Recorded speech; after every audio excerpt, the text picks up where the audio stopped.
Well, today I was out here as a camera person, filming Jim Dreyer in the rip current. I was wearing a life jacket, wearing the proper wetsuit, taking all the necessary safety precautions to make sure we didn't have a problem with this. This was meant to be a demonstration for you to understand and visually see how a rip current can pull you out easily and take you out, and especially how, if you do not understand how it works, how dangerous it can be.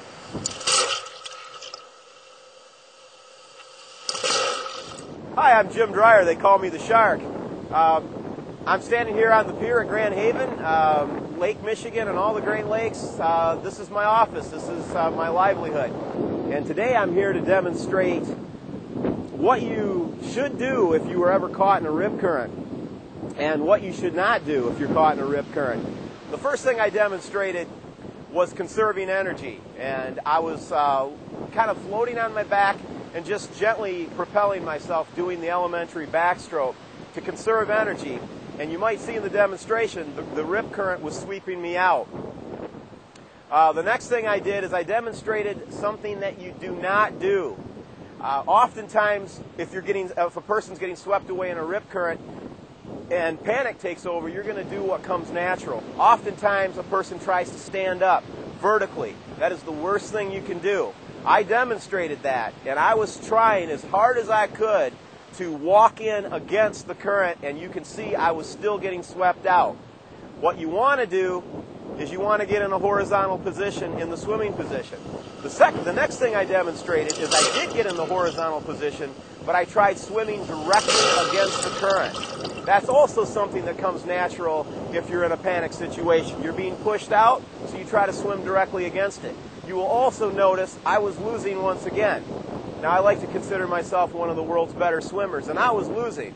Had I continued to try to fight directly against that current, I would have quickly ran out of energy.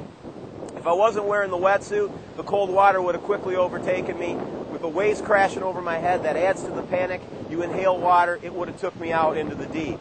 Okay, so what you need to remember, if you find yourself in a rip current and it's pulling you out, first thing is try not to panic. And remember, you need to get horizontal. You need to get in a swimming position. Do not stay vertical. You need to get horizontal. There's less of your body for that water to push against. The second thing you need to remember is swim parallel to the shore. Don't try to fight it. Don't try to swim directly to the shore against it while it's trying to push you out. Get horizontal in the swimming position and swim parallel to the shore. Oftentimes, a rip current is actually very narrow. It's caused by strong, big waves piling over the top of over a sandbar, and the water builds up, and then as the water's trying to escape, it breaks a portion of the sandbar away, and everything in its path is often swept through that narrow channel. So you get horizontal, swim parallel to the shore, and after swimming parallel for a little ways, oftentimes you're able to turn toward the shore and swim to safety.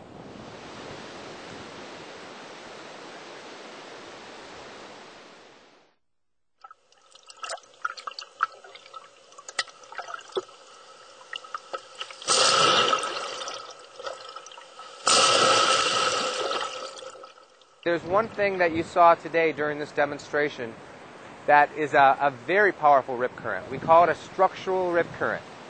What happens is these longshore currents that come along basically hit this pier and have to stop. And then they're pulled out in a very powerful rip current right next to the pier. The structural rip currents can be extremely powerful. Even on a day where you don't see the waves coming in on one side of the pier because it might be coming in from the other direction.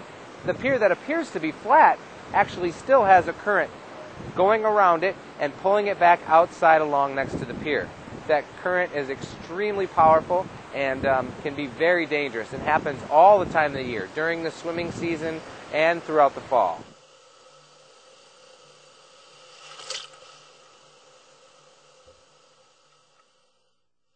If you do get caught in a rip current, it happens very quickly. It happens very quickly. It's not something that's gradual that you'll say, oh, I feel a current. You're either in it or you're not in it. And when it happens, it's very quick. And people panic because they don't know what's happening to them because they're being drawn out to sea. They're being taken further and further away from shore, and that makes them panic. If you're out there, just look for anything unusual. You'll see a wave pattern coming in, and the waves will generally break, especially in western Michigan, because you have nice flat beaches, and they're nice and straight, and you'll see a regular wave pattern. If you see an unusual wave pattern, if you see an unusual current movement, if it looks like there's sand in the water, because after that sandbar breaks, that sand has to go somewhere and it becomes in the water, and it's usually a little sandy color, it might be a little brown. But again, it's something that you have to have experience in spotting. You can't walk down there and come from home and never been on the beach before and say, oh, that's a rip current. People do die on these beaches. They do, and it's a tragedy to have it happen. Know your ability to swim, and have fun, but be safe. Realize where you are. You're in an environment that is not natural to human beings. We're not made to breathe water.